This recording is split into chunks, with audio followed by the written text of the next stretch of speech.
మీ TV news కి స్వాగతం. నిజాంపేట మండలం పరిధిలోని నందిగామ గ్రామంలో ఇటీవలే నిర్మించిన 765 డీజీ రోడ్ పనుల్లో భాగంగా కల్వర్ట్ నిర్మించారు. కల్వర్ట్లో నుండి వస్తున్న వరద నీరు తమ పొలాలపై వెళ్లడం ద్వారా పంటలు నష్టపోతున్నామని రైతులు ఆవేదనకు గురవుతున్నారు.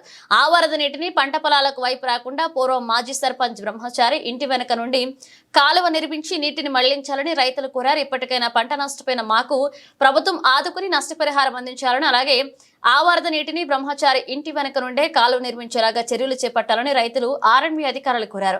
ఈ కార్యక్రమంలో రైతులు గెల్లు కొమరయ్య, విద్యా సంపత్, విద్యా దాసు, రామచంద్రారెడ్డి, గెల్లు శ్రీశైలం, సుగుణమ్మ, చోటేమియా పాల్గొన్నారు. పుట్టుపూర్వము మొదలు రోడ్డు పుట్టినప్పుడు పూలుగు పుట్టింది.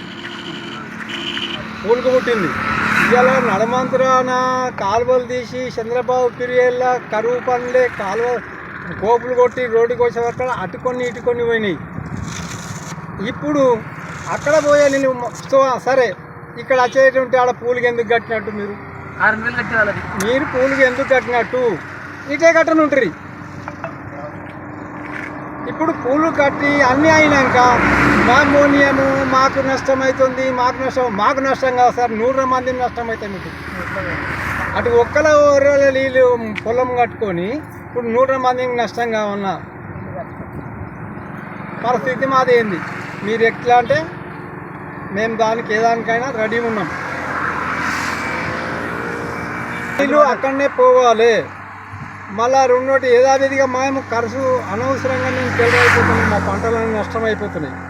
ఎక్కడ నీళ్ళు అక్కడ పోయేటట్టే మీరు చేయింది, కానీ మాత్రం మమ్మల్ని మాత్రం అది చేయకుంది. మునిశాతం నుంచి అక్కడ బొమ్మసారింటి గెలవైన నీళ్ళు అవి ఎక్కడికే ఒర్రే పోయేది అటు ఒర్రే కట్ట ఇల్లు కట్టిండు, ఇంతమంది నష్టం చేస్తుండు. అక్కడ వెళ్ళి అటే పోవాలి, కానీ ఇటు వస్తే మరి 70 ఎకరాలు మునిగిపోతున్నాయి. ఇటు పొలాలు ఇటుగిట మలిపినా అంటే పురాగానే పోతాయి, ఆడు కూడా మొత్తం వడ్లని లేచిపోతాయి. ఇటు నీళ్ళు రావద్దు.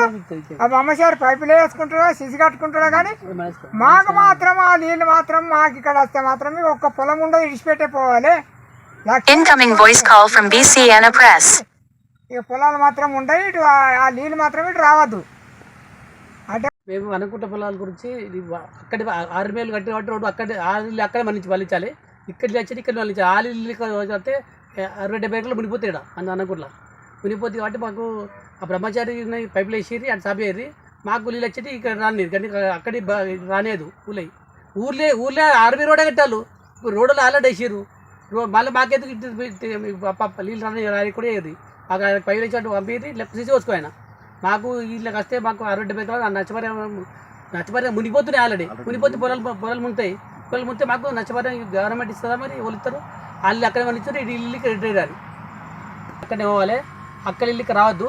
మా ఇల్లు ఇక్కడ ఏ నెత్తులో గాలి రావాలి, అక్కడ ఊర్లో రావద్దు. ఊర్లో బట్టికే అక్కడే పోవాలి. మాకు ఇక్కడ ఏ నష్టపరిహారం ఉండాలి, చెల్లించాలి మాకు. ఎందుకంటే రానియకుండా ఉండాలి కదా. మాట్లాడుతున్నా ఇక్కడ సాగు విస్తీర్ణకు ఎక్కడ ఆర్ఎండ్బి వాళ్ళు ఎక్కడ పూలు కట్టేది అక్కడ కడితే ఈ ఇంత నష్టపరిహారం జరగదు. ఎక్కడ కట్టాలని గమనించి గవర్నమెంట్కి విన్నపం చేస్తున్నాం. మేము ఇక్కడ ఒక 50 మంది రైతులు వనంకుంట్ల 75 నుంచి 80 ఎకరాలు సాగు విస్తీర్ణ చెడిపోతుంది. ఎక్కడి నీళ్ళు అక్కడ పోతే ఇంత నష్టపరిహారం జరగదు. కావున ఎక్కడి నీళ్ళు అక్కడ ఆర్ఎండ్బి వాళ్ళు దయచేసి ఎక్కడి నీళ్ళు అక్కడ పోగలరని మనవి చేస్తూ పత్రికా విలేకరులకు మేము రైతులకు నష్టపరిహారం ఇప్పించగలరని దయచేసి మీ వలన రైతులకు నష్టపరిహారం ఇప్పించగలరని విలేకరులతో మాట్లాడి ప్రభుత్వాన్ని వినయించుకుంటున్నాం.